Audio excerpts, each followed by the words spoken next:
A girl living alone was on her way home late at night. She was sprayed with unknown liquid by a stranger. When she woke up in the hospital, she was blind. She couldn't see anything. She couldn't reach her family either. At the mercy of the hospital, after discharge, she was sent to a high-end apartment. There was a spacious living room in the apartment, a neat kitchen and a window on the 9th floor overlooking the city scenery. But for this girl named Ellen, it was like bottomless darkness. The only thing that kept her together was a considerate caregiver named Clayton. Clayton helped her cook, taught her to use the baton, solved all kinds of difficulties that blind people encountered. To relieve her boredom, Clayton even sent her a bird as a pet.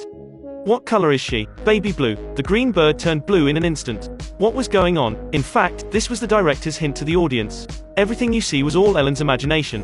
Though Ellen lost her sight, her other perceptions became more sensitive. The more she lived here, the more she felt something wrong with the apartment. First, there was a window where the wind was unusually loud. But other windows didn't have wind getting through at all. Second, every once in a while, she would hear a siren. Third, from the vent at the end of the room, the voice of a woman crying could be vaguely heard. She wanted to go out and talk to her neighbor. She didn't expect the neighbor to visit in person. She touched the neighbor. The neighbor had a scar on her face. She looked at the frightened Ellen and said a strange thing, "Don't trust anyone." Ellen told Clayton all these doubts, but he just brushed it off. She wanted Clayton to call the police. She thought the neighbor might have been abused by her partner. But what Ellen didn't expect was Clayton confessed his feelings to her at this moment. When Ellen was not paying attention, he kissed her on the lips. Ellen was very angry. She kicked Clayton out. In the evening, her door was opened. She thought it was Clayton who came back, so she called out his name, but no one answered her. No, this terrible atmosphere, it was the person who attacked her that night. Ellen wanted to go back to her room, but she was too late. The attacker caught up. He pressed her against the wall and knocked her out. When she woke up, Clayton was right beside her. She hugged him. At the same time, a suspicion arose in her. How did he suddenly appear in time? She asked Clayton to call the police. When the detective came, he told her no one attacked her tonight. It's your verge of being sightless.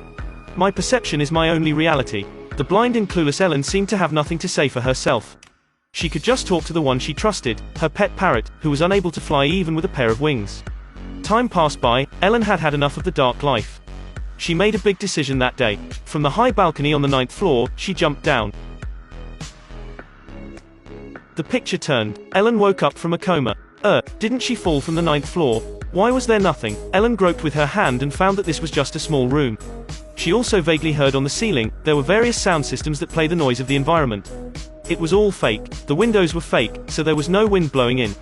The detective was fake. In addition, the caregiver and the neighbor were also fake. Eventually, who was the one doing all this? At this time, Ellen didn't know where she was imprisoned. She could only grope around with her hands. She stepped on the stereo. Her hand just reached the railing of the balcony. Just some minutes ago, she thought she was from the balcony on the 9th floor. She crawled back to the room. What she had to do now was to escape from this place. But for a blind girl, it was almost impossible. She fumbled along the wall just to meet another wall. There were walls all around. She ran to the corridor and pressed the elevator. The elevator didn't respond. She tried to open the elevator door, but all attempts went to no avail because the elevator was also fake. At this moment, Ellen finally collapsed. So many days she had lived in the world they made up. But after that, Ellen willed herself to calm down. She walked out of the door again. She happened to meet the neighbor who had just come home. She pretended to invite the neighbor to her house, then she turned on the tap and deliberately knocked down the lighter. She asked the neighbor to help her pick it up. When her neighbor bent down and was covered by the sound of the water, she whispered to her to jump off the balcony. After hearing that, the neighbor was frightened. When she was about to explain, there was a knock outside the door. The neighbor opened the door. It was her husband. Just when the man just took the neighbor away, Clayton came back. He smiled and said he was going to cook dinner for Ellen. Was it such a coincidence? Ellen couldn't bear it. She told him, "You've been lying to me since the moment you brought me here. Stop lying to me. You have post-traumatic stress disorder. And you know you're blind. Is that a lie?" Clayton said this was not an apartment, but a rehabilitation center. This place was for the patients to recover from post-traumatic stress disorder syndrome. And the caregiver like Clayton was to take care of the patient like her, suppress her negative thoughts and help her return to normal life. Ellen suddenly calmed down. "You're right. I need help." Was what he said true? When Clayton hugged Ellen, Ellen was stiff. Her expression became extremely sharp. Ellen was thinking how to kill the bad guy in front of her. Look how she does it. Ellen pretended to invite Clayton to dinner, then gently stroked his shoulder. Clayton let down his vigilance. Then Ellen poured wine for Clayton behind his back. She confirmed the position of the kitchen knife holder, then touched his shoulder again. She asked Clayton to help pick it up. While he bent down, she quickly groped the knife holder from the back. After confirming that there was no knife on it, she picked up the knife holder and knocked him out. She took out the key from him. She found a shock stick from his bag, then she hurried to the room next door, opening the neighbor's house with a key. She groped her way forward with the stick. This was really not an apartment. When she touched with her hands, she found a clothes hanger. There were all kinds of uniforms on it. She even found the clothes of the attacker that night. Ellen was surprised. All her experiences here was with the same guy. The one who made her blind, the doctor, the police, the nurse, even the neighbor's husband were all played by the same person. Suddenly, she heard a cry in the corner. Following the sound, she found the girl next door. From the girl next door, she learned Clayton's plan. It turned out that Clayton had a strong desire for control since childhood.